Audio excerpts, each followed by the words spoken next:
All right. I'd like to start out by saying Barak Tayahawa, Ba'ashem Mehaoshai, Ba'ashem Recha Kodash. Welcome to another live lesson. All right. The name of this one is E uses diversionary tactics. And this is pretty much coming through the inspiration and power of Yahweh Ba'ashem Mehaoshai. And been meditating on this movie for a little while called Wag the Dog. And I had mentioned it to a brother this morning, and he actually found it online. So I was watching some of it, and a thought came to mind to look up a particular term. So that's what I did, and we're gonna look this term up, and I'll read some of it, and pretty much, take the lesson from there. Lord's will, this will be an edifying lesson. Pretty much when you watch this movie Wag the Dog, pretty much what it is, it's all about diversionary tactics. It's all about casting doubt. It's all about pushing the blame off of the individual and pushing it on somebody else.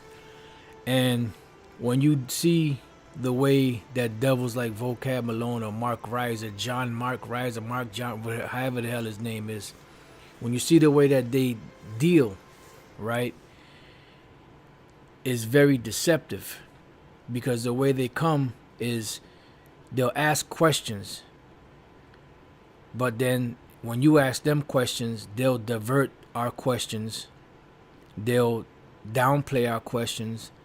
They'll say that we're crazy for believing what we believe in. So it's all about trying to make us look bad and diverting the attention from the issue to their agenda. And when you watch this movie Wag the Dog, that's pretty much what it is. The president is accused of, forcing himself a rape or some shit like that, against this girl Scout, whatever the hell they call it.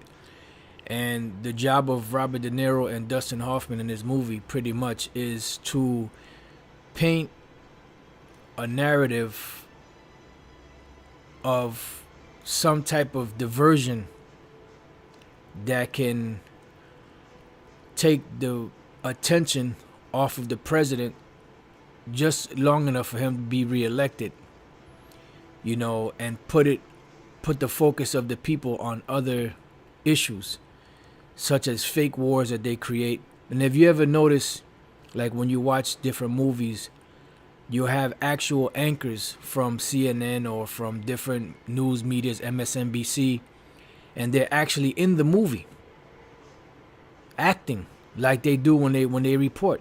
This shows you that it's all the same shit.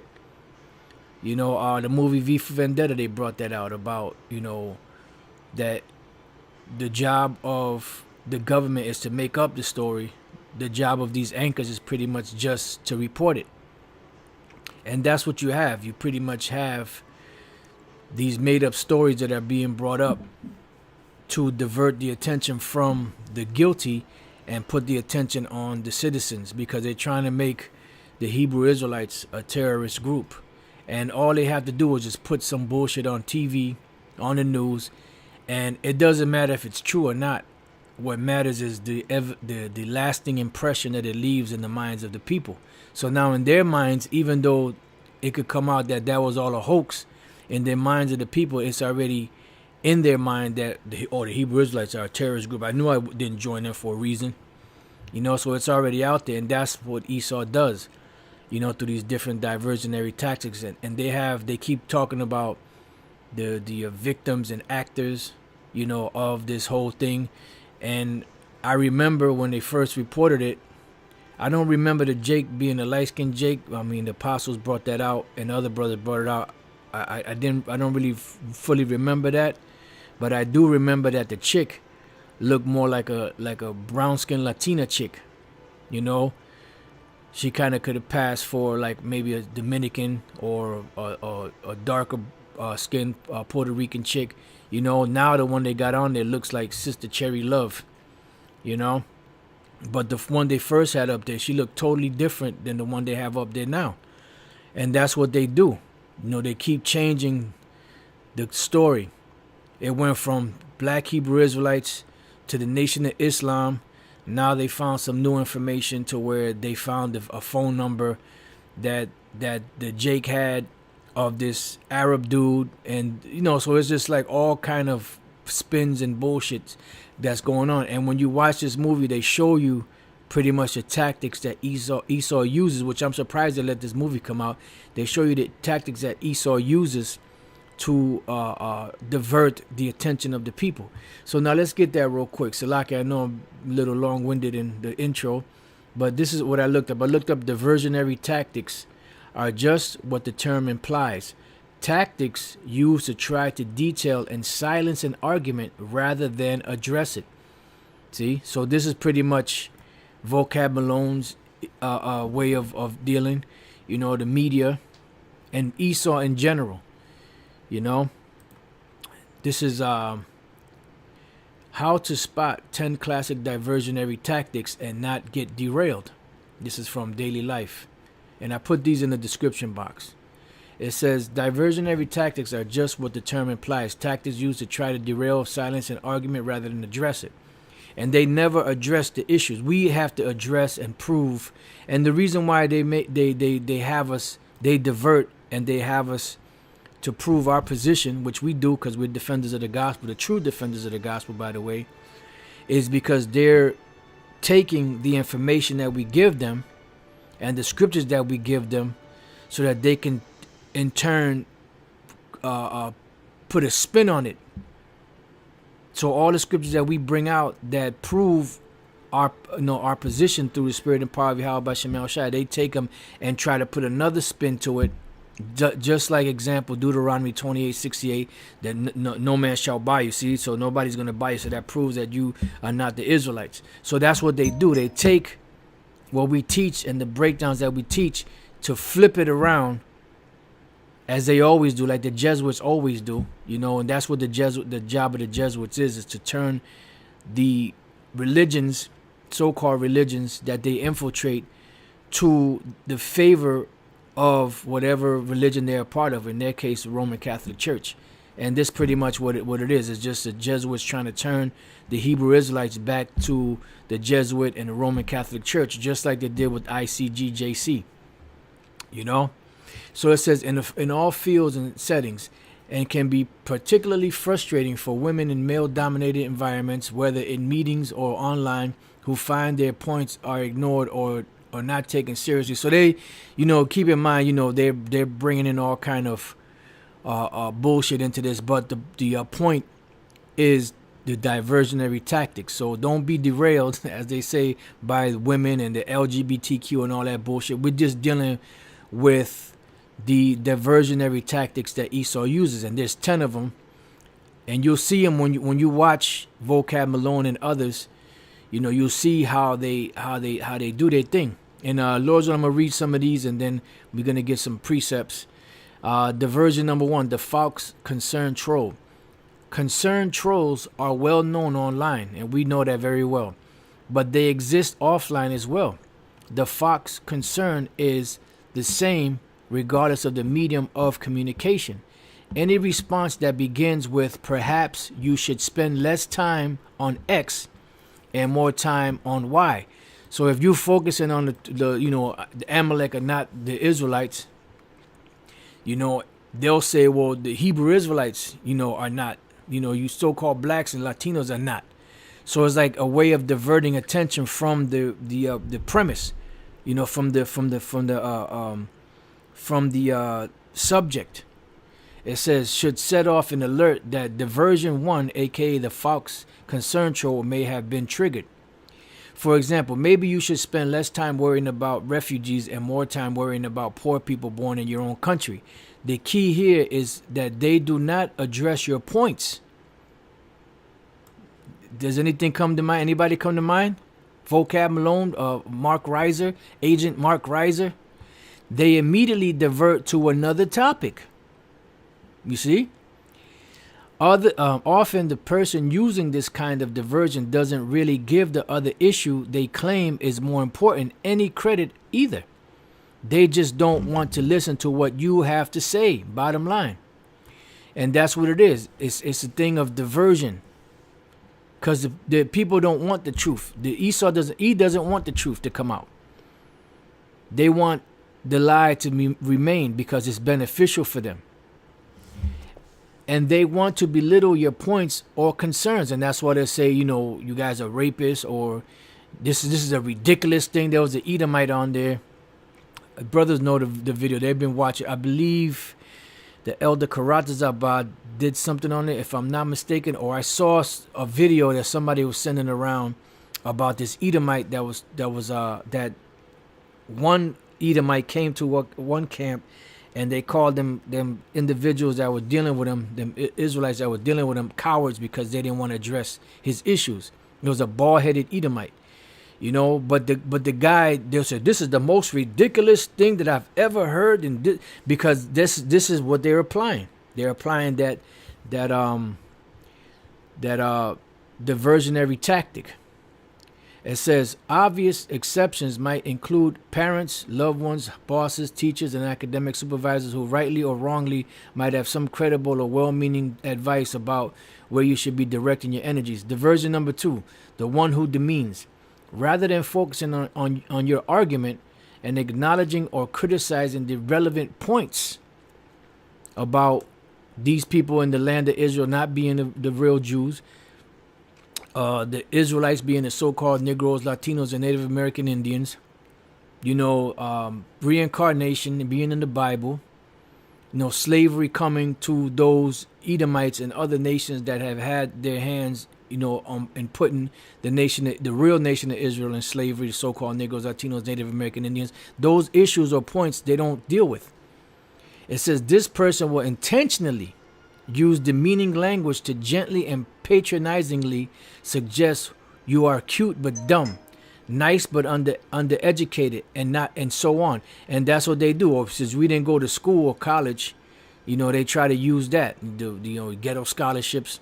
Attempting to demean a person instead of criticizing their argument is widely recognized as poor form, bad practice, and very weak. But yet, still in all, vocab in him called himself, Agent Riser called himself what? Apologist. Which the word apologia, goes back to defenders of the gospel. But they don't defend the gospel because they don't know the gospel. Diversion 2 often feels insulting or like a patronizing pat on the head. That's a good boy. It resembles diversion 3 below, but is generally subtler and less crude. Diversion number 3, but look at you. This diversion often occurs when you are speaking out about a difficult or personal issue that has affected you and others. Case in point, slavery. Now let's get a quick precept, and we're going to get back to this. Let's get a quick precept. Let's go to Exodus. Let's go to the Law 21, and then let's go to the New Testament, so you can see it's in both Old and New. Exodus 21 and 16.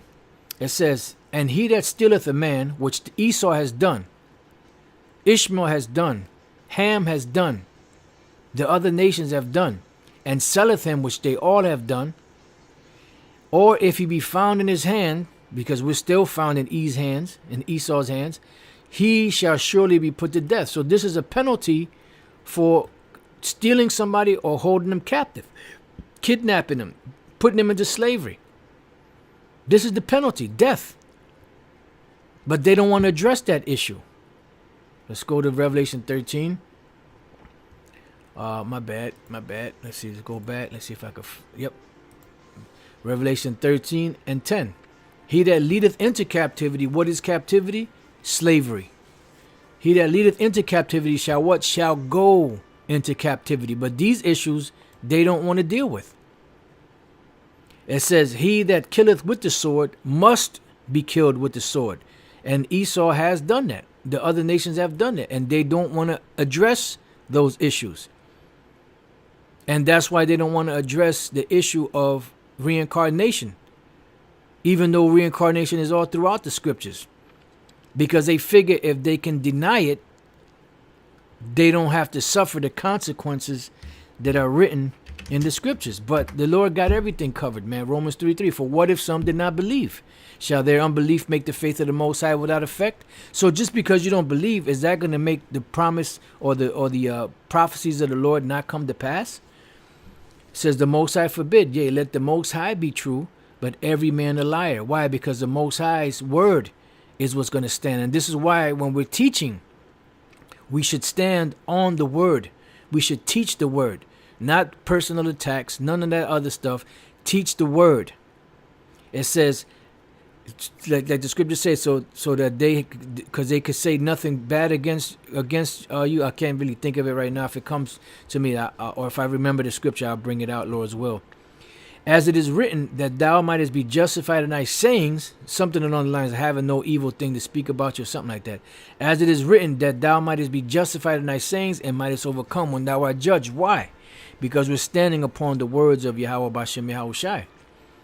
So, going back to Romans 13:10, he that killeth, he that leadeth into captivity shall go into captivity. What does that mean? But you know what would happen if you bring this out? A diversion. Going into something else.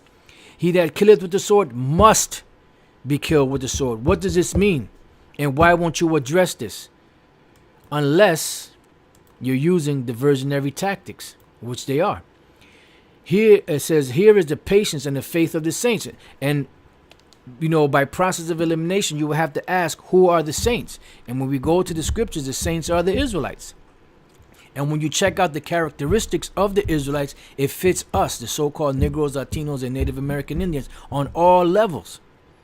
So the saints that have been put into captivity, into slavery, and have been killed by the sword, they will be doing the putting into slavery and killing by the sword when the kingdom is established, when the Lord Yahweh Bashem Yahushua brings us into the kingdom. This is the patience and the faith of the saints. For payback. And that's what the Lord said, not to avenge ourselves, because vengeance belongs to the Lord.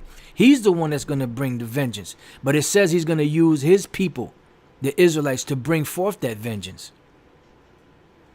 All right, so now let's go back. Let's read that again, diversion number 3. But look at you. This diversion often occurs when you are speaking out about a difficult personal issue that has affected you and others. This critic diverts the discussion by attempting to aggressively shame you. Well, you had black people that put other black people in slavery. You had Aztecs and different of the tribes that were here. They were killing each other, enslaving each other. Yeah, but that doesn't negate what you did. So what if they were doing that? That's something they have to deal with. But what about the shit that you did? By attempting to aggressively shame you, suggesting you self-evidently deserve whatever happened to you. Like Esau says, the so-called black man coming into slavery was the best thing that could happen to you because you were civilized by the great white man. Which they already civilized where they were at. You had all kind of kingdoms throughout. You had different kingdoms over here in the so-called Americas. Great civilizations. Had written records and everything.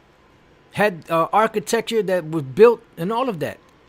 Had a working knowledge of the calendar, so on and so forth. So what the fuck you talking about civilizing somebody? We were already fucking civilized. But that's what they do. Let's say you speak about your experience of discrimination, sexual assault, or bullying. The diversion 3 response might sound something like, no wonder, just look at you. You ugly, fat, skinny, cow, slut, etc. Your critic doesn't like you speaking up. And this is what happens. Esau doesn't like us speaking up. Let's go real quick to Amos chapter 5 and verse 10. They hate him that rebuketh in the gate, and they abhor him that speaketh uprightly. And that's the problem.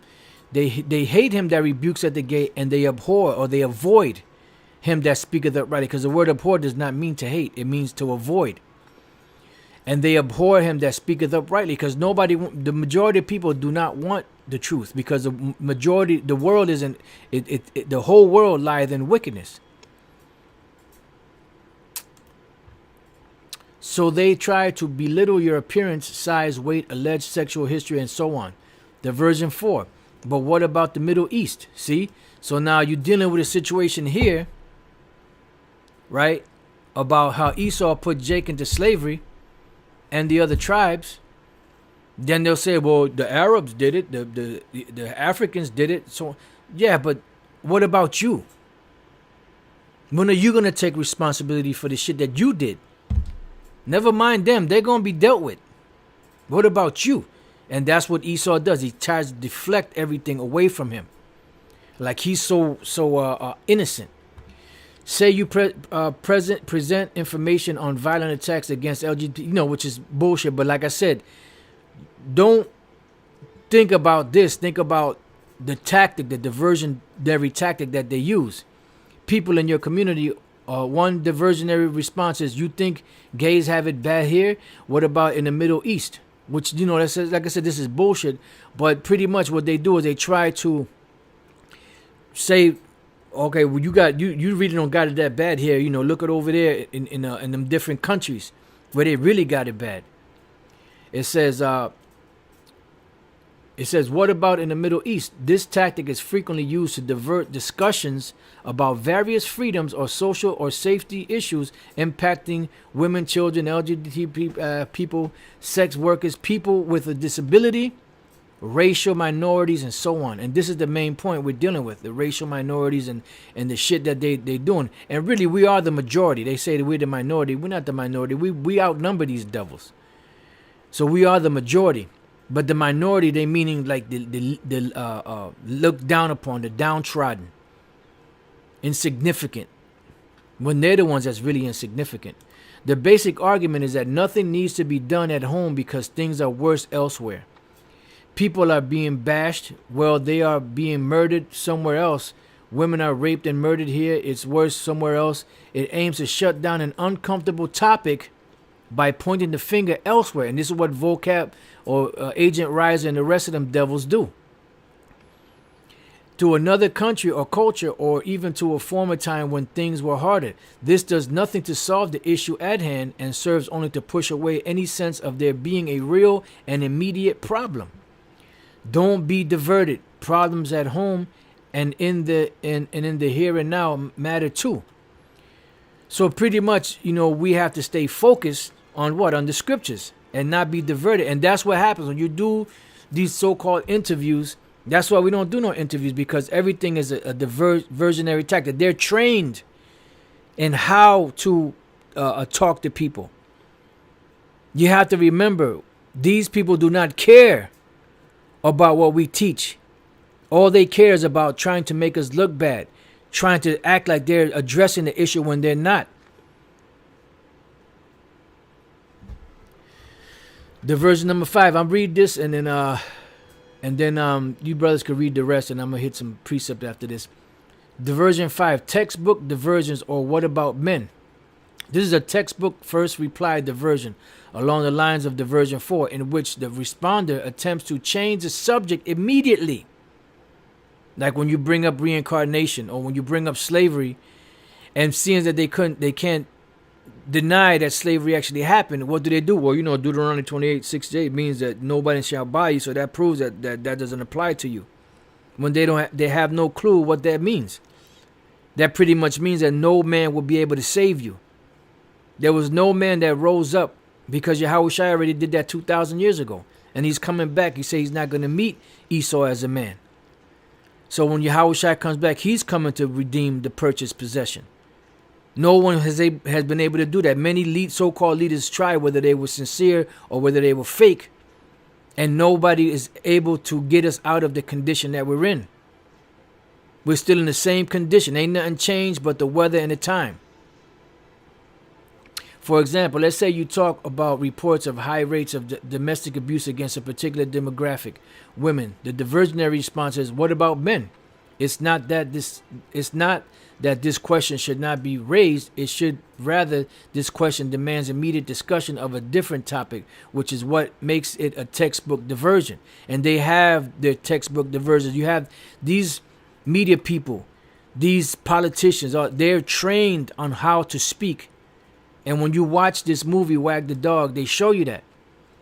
Like this guy, Dustin Hoffman, which played the producer, he spoke to De Niro. He asked him, how close are you to this thing? And they were reporting in the news. And they show you how behind the scenes, these discussions and these questions are being put together. And they show you how the president and different spokespeople go before the press and start talking to the press. And they show you how the press is connected with the president and the speakers and all of that. Because he said, he said, look, tell him to say so and such. And immediately the guy that was speaking says so and such and such. And then the reporters that were in there that were asking questions that were pre-written by this individual here, raising questions about wars and about rumors that had nothing to do with the issue of the president. These are all diversionary tactics. It says this tactic is frequently used to divert discussion of gendered patterns and violence. In this case, in the case that we're speaking about, is to divert attention from reincarnation, to divert attention from slavery and the paybacks of slavery. It says, as many feminists and advocates are well aware, the fact that anyone with an intimate partner can be the victim of domestic violence does not mean that the strikingly gendered patterns of domestic violence should be ignored. In fact, without analyzing the existing patterns, we can't put in place a response, let alone solutions. Now, this is just dealing with that particular thing. What we're dealing with, the Israelite issue of who are the real Israelites and what about slavery? What about the land theft of America, of the so-called Native American Indians, Native American Indians, the tribes of Gad, the tribes of Reuben, the tribe of Gad, the tribe of Reuben, and the tribe of Issachar, whom North America belonged to. The so-called North American Indians, Seminole Indians, and Mexican Indians, so-called. Not dealing with Canada and Central America, South America. We're dealing with North America right now. When are those issues going to be dealt with? When are those issues going to be talked about? When are those issues going to be raised? They're not. And if they are raised, guess what? They're going to be put back down. And this is why the power of heaven, Yahweh and his son Yahweh Shai, are coming back to set the record straight. Which they're setting the record straight now, and then they're coming to bring the judgment and the punishment. They're coming to bring the pain. Now let's go to Psalms 10 and 1. Why standest thou far off, O Lord, Yahweh Bashem Yahushai? Why hidest thou thyself in times of trouble? Because these are times of trouble, and they're going to get worse. And these devils do not want to address the issues of what they've done. They want to sweep it under the rug, but everybody else gets reparations. Everybody else gets condolences. Everybody else gets whatever they get from these devils. Them Amalekites over there in the land of Israel, they still benefiting off so-called Holocaust. I know they're gonna clip this video, but hey, this channel might be done, Salaki brothers, but hey, whatever, man. You know, here it is. They get billions of dollars every year. And they're constantly, nobody attacks them, but they're constantly crying how they're being attacked on all sides. But you know why? You know why they do that? Because they have to do that in order to keep that machine going, in order to justify that inflated budget. They have to have the appearance of things. They have to go so far as to do that. See, Jake don't have to do that. The cops will come and shoot so-called Negroes, so-called Latinos, so-called Native American Indians, and that doesn't have to be staged. It happens on the regular because that is a part of the curses. They have to make things happen. They have to have their women shave their head bald and wear wigs to try to fit the scriptures. And they're constantly doing this. It says, the wicked in his pride doth persecute the poor. Let them be taken in the devices that they have imagined. And this is what's happening. They're persecuting the poor, the Israelites, so-called Negroes, Latinos, and Native American Indians through their pride. Let them be taken in the devices that they have imagined, because they have imagined a lot of different things that they've put as traps for Jake to fall in. You know? And Jake is falling right into them traps. A lot of them are falling right into those traps. The only ones that are able to step around them are the elect.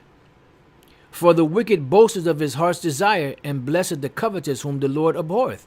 So the Most High, they do everything contrary to what the Most High does. And they're still prospering. And this is why they believe in that demonic mind of theirs, that little pea brain that they have, that the Most High is with them. No, the Lord is allowing you to do these things, to bring forth your judgment later. The wicked through the pride of his countenance will not seek after the Most High. The Most High is not in all his thoughts. They don't think about the Most High. The Most High is not in their thoughts. They're not thinking about going into the scriptures and teaching lessons on righteousness. Their whole thing is about ripping people off, man. The wicked, I read that already. His ways are always grievous. Thy judgments are far above out of his sight. As for all his enemies, he puffeth at them. Yeah. And the judgments of the Most High are far above their sight. It's far above Esau's sight, the wicked, and the other nations. All their only concern is about what? About money. About prospering. So lock it for a minute.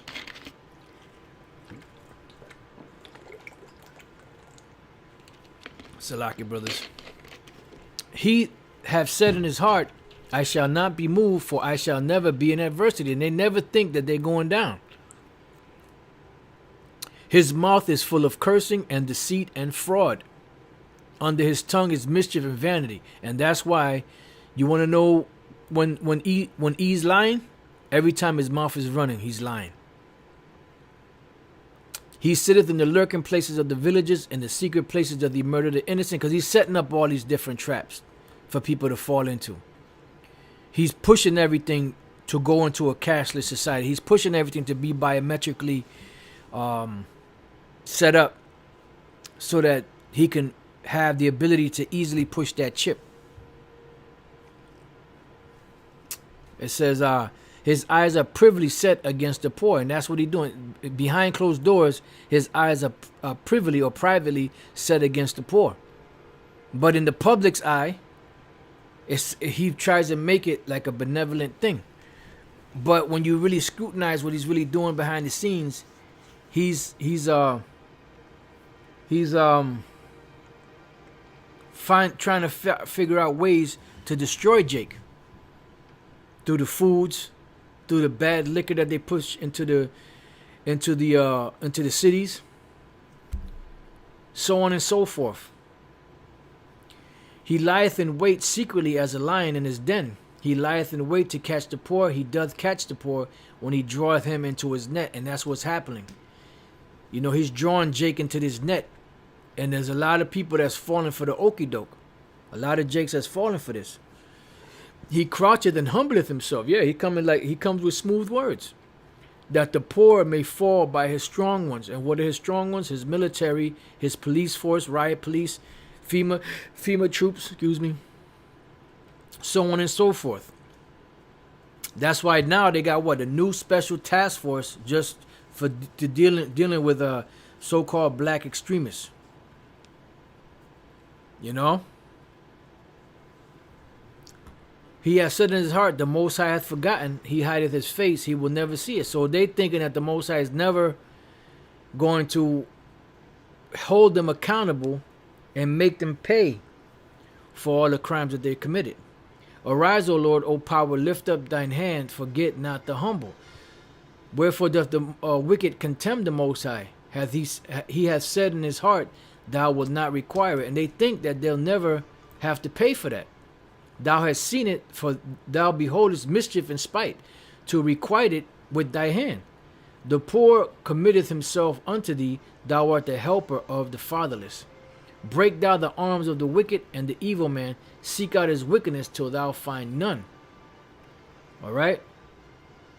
The Lord is king forever and ever. The heathens are perished out of his land. And there's going to come a time when all those heathens that are in the land of Israel are going to be pushed out of there. Lord, thou hast heard the desire of the humble. Thou wilt prepare their heart. Thou wilt cause thine ear to hear, to judge the fatherless and the oppressed, that the man of the earth may no more oppress. And that's what's happening, man. Esau is constantly oppressing. And that's how you know that the wicked are in rulership. Because they're constantly oppressing people. The people of the world, for the most part, are in a mourning state. They're not in a cheerful state. Because there's always the woes of bills. There's always the woes of the world, things that are going on. Pedophiles and homosexuals and lesbians, you know, and all kind of madness going on. Kidnappings and children's sacrifices and pedophilia, and I mean all type of demonic activity going on. And the people as a whole are mourning. Why? Because the people that are in charge, that are in control of this world, are wicked. They're not righteous. Let's go to Psalms 37:1, a psalm of David. Fret not thyself because of evildoers, neither be thou envious against the workers of iniquity. Why? Because in process of time, the Most High is going to take them down. See, what's happening right now is Esau built his case against Jake. He's doing certain things to be able to come against mainly the Hebrew Israelites. But the Most High already built his case against Esau. And the Lord is just waiting for the right time to bring him down and then to give him an exact judgment from him. For they shall soon be cut down like the grass and wither as the green herb. And that's what's going to happen to them. Trust in the Lord Yahweh B'Shem Shai and do good, so shalt thou dwell in the land, and verily thou shalt be fed. And this is what we're waiting for, to be brought back to our land. Delight thyself also in the Lord, and he shall give thee the desires of thine heart. Commit thy way unto the Lord, trust also in him, and he shall bring it to pass. And he shall bring forth thy righteousness as the light, and thy judgment as the noonday. Rest in the Lord, Yahweh B'Shem Shai, and wait patiently for him. Fret not thyself because of him who prospereth in his way, because of the man who bringeth wicked devices to pass. And this is all wicked devices that they're bringing to pass. You know, this blatant homosexual agenda that they're pushing. That in every goddamn movie damn near now, and every series you watch, there's got to be some kind of, even if it's not dealing with that issue. It could be it could be drug dealing issue. It could be a gang issue. They always have to push. It could be a hip hop issue. They always have to push that homosexual agenda in there. Those are wicked devices, man. Cease from anger and forsake wrath. Fret not thyself in any wise to do evil. Because at the end of the day, we're waiting on the Lord Yahweh B'Shem Shai to do his thing. We ain't gonna do nothing. But you have some that are that are trying to push the hand of the Lord. Guess what? They're gonna get steamrolled over. An inside joke, but it's true. For evildoers shall be cut off, but those that wait upon the Lord, they shall inherit the earth. See? And if you go against, if you try to take Esau down on your own, you doing evil, man. We gotta wait on the Lord, Yahweh B'Shem Shai. For yet a little while, and the wicked shall not be. Yea, thou shalt diligently consider his place, and it shall not be. And if we get a chance, if we have time, I got Job 20 on deck, so we could go through that also. Because they're going to disappear. The candle of the wicked shall be put out, man. That demonic light is not going to continue to shine forever. It's waxing dimmer and dimmer every day. And this is why they're mounting, you know, their propaganda machine against the Hebrew Israelites, because we are the major threat outside of these different alternative media, the alternative media that didn't sell out. You know, we are the major threat to them. Salakia.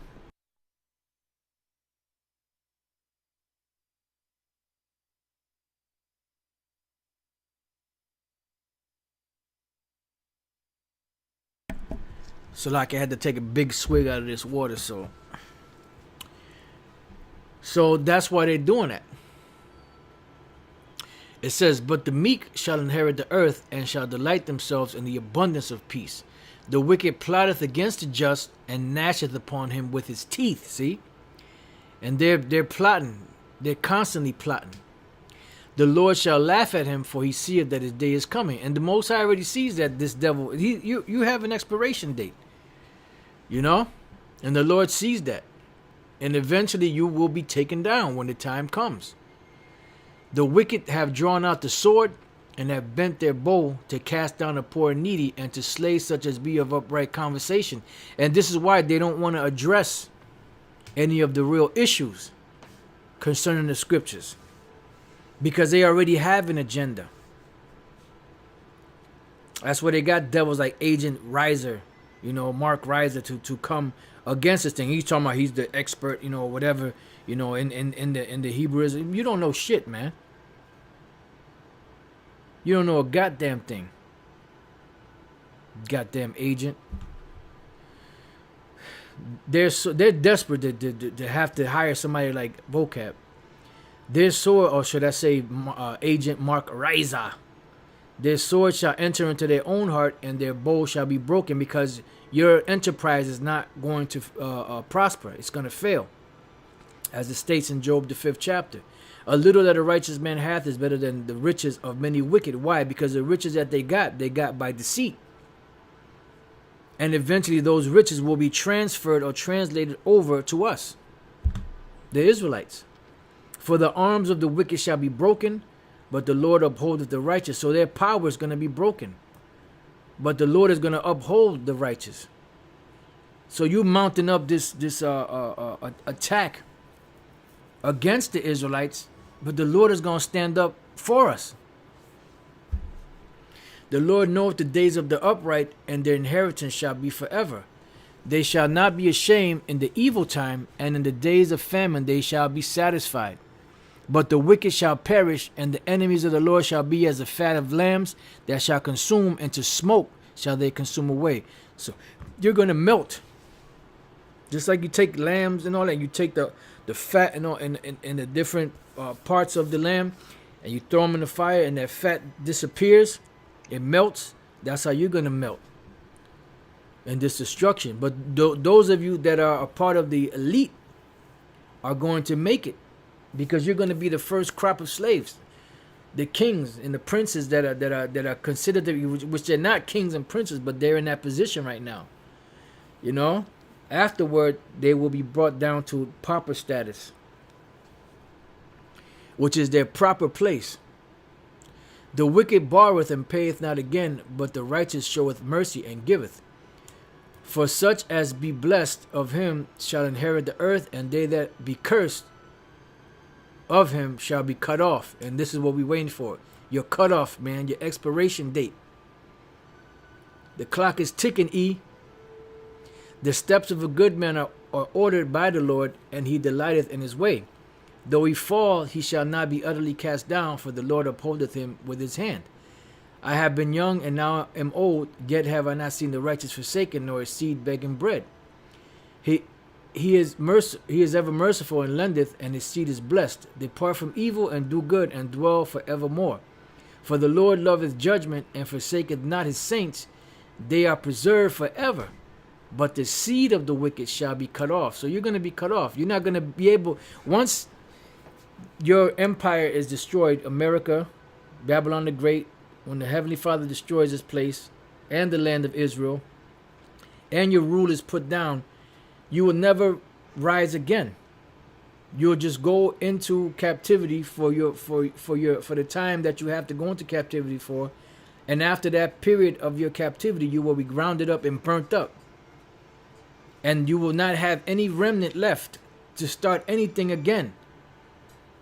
Because you, the wicked, were set up by the Lord Yahweh B'Shem Yahushua and tailor-made as the wicked to be destroyed, to show the world what it is to be wicked, and then for the Lord to show the reward of what it is to be wicked when your kingdom is brought down.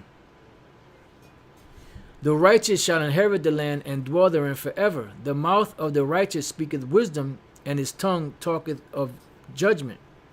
The law of the Most High is in his heart, none of his steps shall slide. The wicked watcheth the righteous and seeketh to slay him. And this is what's happening. And this is why they got all these false narratives and all these false, all these slanders going on. You know, and the story just keeps changing. They keep adding to the story. If you watch this movie, Wag the Dog, I'm telling you, when you watch this movie, Wag the Dog, it shows you all those diversionary tactics.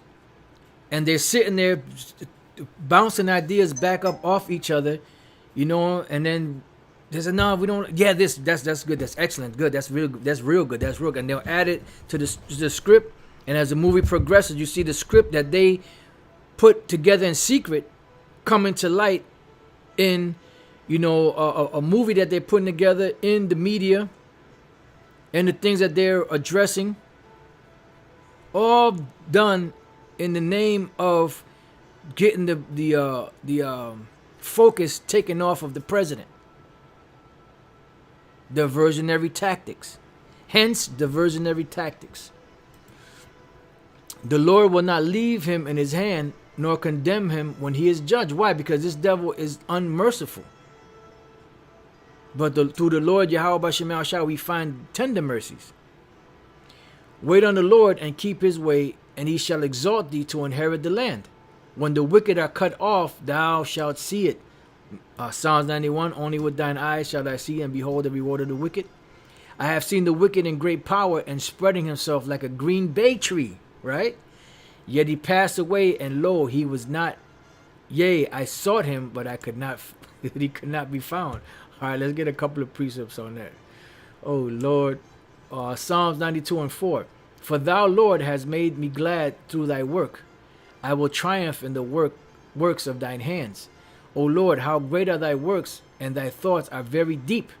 A brutish man knoweth not, neither doth a fool understand this. When the wicked spring as a grass, and when all the workers of iniquity do flourish, it is that they shall be destroyed forever. Matter of fact, another precept came to mind. Let me get that real quick. And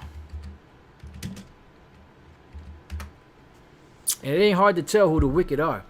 Scriptures tell us that the earth is given into the hand of the wicked. Let's see if I could find this.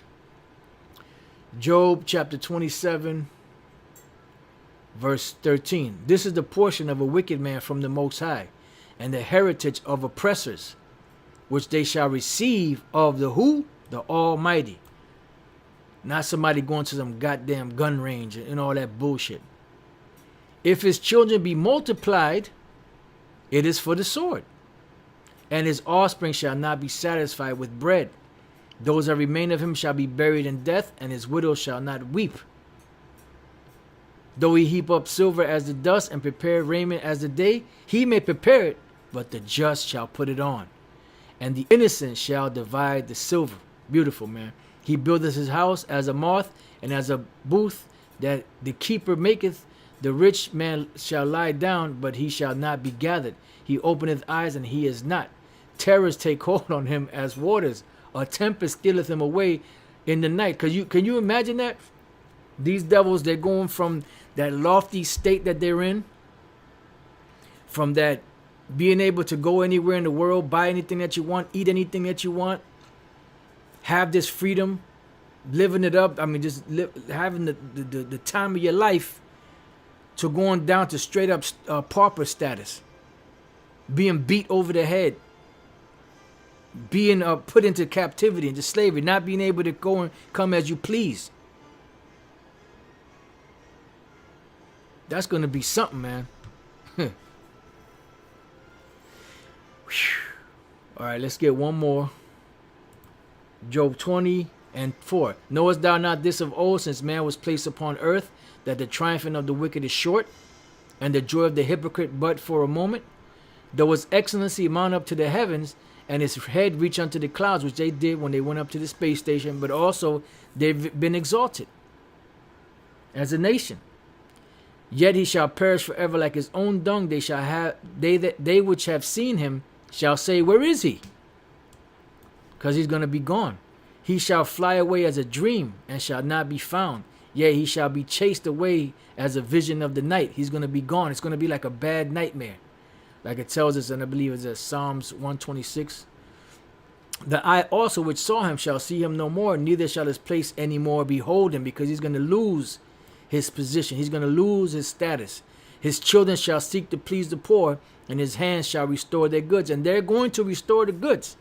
They're going to seek to please the poor. They're going to find out whatever they could do to try to please us. His bones are full of the sin of his youth, which shall lie down with him in the dust, because he's going to be destroyed. No ifs, ands, or buts about it. All right, so going back to Psalms, let me just bring this over here. Psalms 92:7. When the wicked spring as a grass, and when all the workers of iniquity do flourish, it is that they shall be destroyed forever. But thou, Lord, art most high forevermore. For lo, thine enemies, O Lord, for lo, thine enemies shall perish. All the workers of iniquity shall be scattered.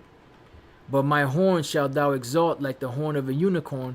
I shall be anointed with fresh oil. Mine eye also shall see my desire on mine enemies. And mine ears shall hear my desire of the wicked that rise up against me. So don't worry. No, the Lord is going to do for us. The Lord is going to destroy these devils. He's going to avenge us, man. And that's what we're waiting for. And this is what scares these devils, that we have that faith that the Lord is going to do these things for us. Because that's our only hope. And they're hoping that we're wrong, but we're not wrong. And they will see in due time. They will see in due time that these things that we're speaking about are not just words and just things that we made up in the basement somewhere. These are things that are written in the book that the Lord revealed to us, men that didn't go to college to learn these things. Men that were inspired through the spirit of Yahweh Bashem Yahushai Bashem Rakakwadash to teach these things. Just like they said about Yahushai, how know this man led us never having learned. They said about the disciples that they believed them to be unlearned and ignorant men. Why? Because they didn't go through the so-called proper channels to learn what they learned.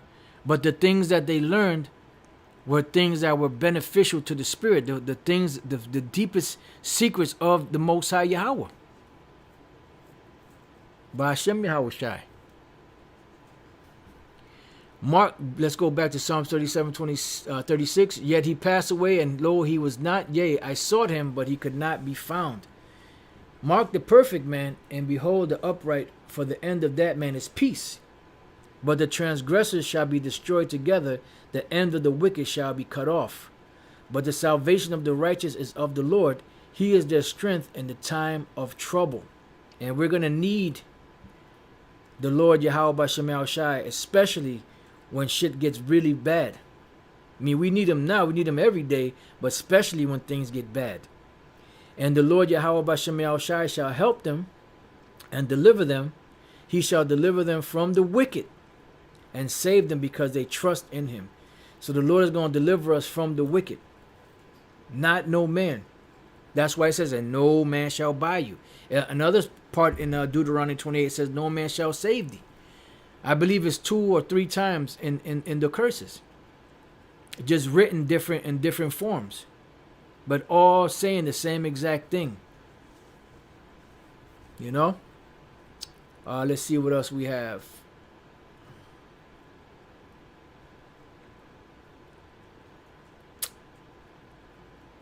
You know what? Let's see.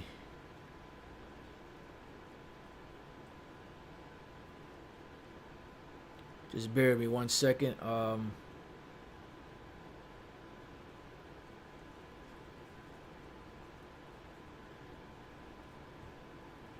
Just bear with me 1 second. Let's go from there to the book of, is that 2 Peter chapter 2.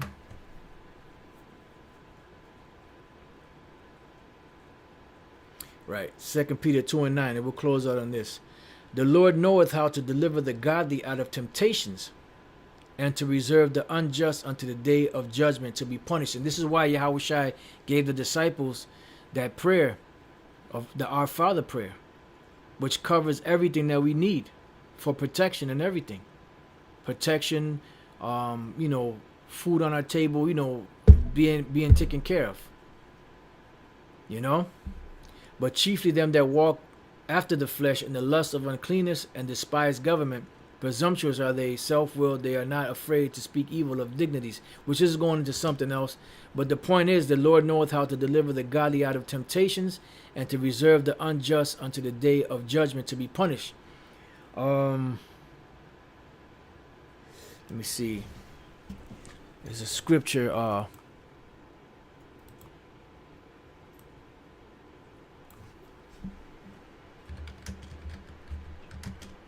Just bear with me. I'm not sure if it's Job.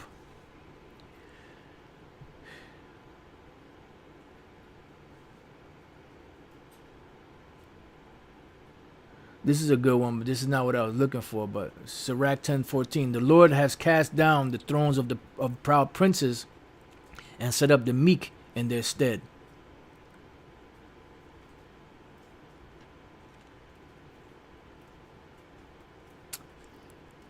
I can't really think of how it's worded, but pretty much along the lines where the Lord is gonna so I can't even frame it into words, but pretty much, the Lord is gonna deliver the righteous and pretty much destroy the wicked, in their stead, in the stead of the righteous. But I can't think of how it's worded. If I could, then I'd be able to find it, but I can't even form it in my mind to go on Google to try to,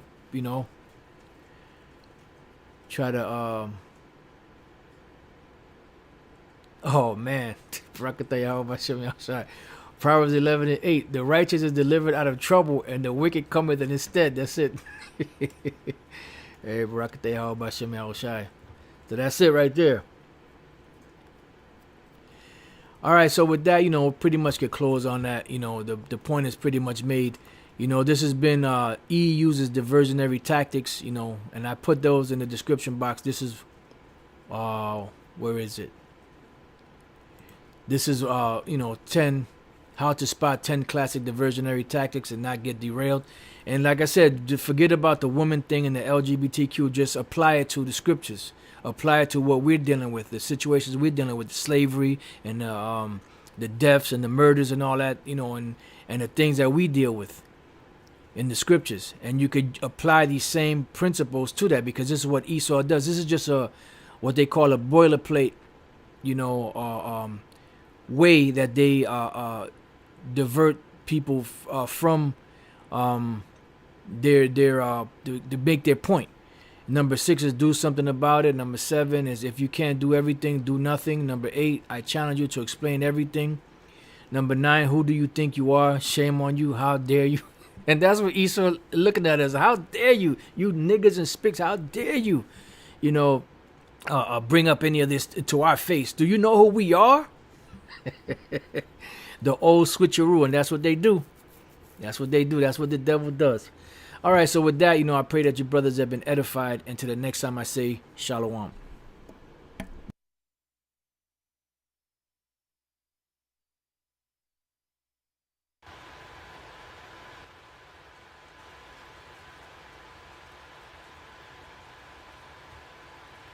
Just bear with me 1 second.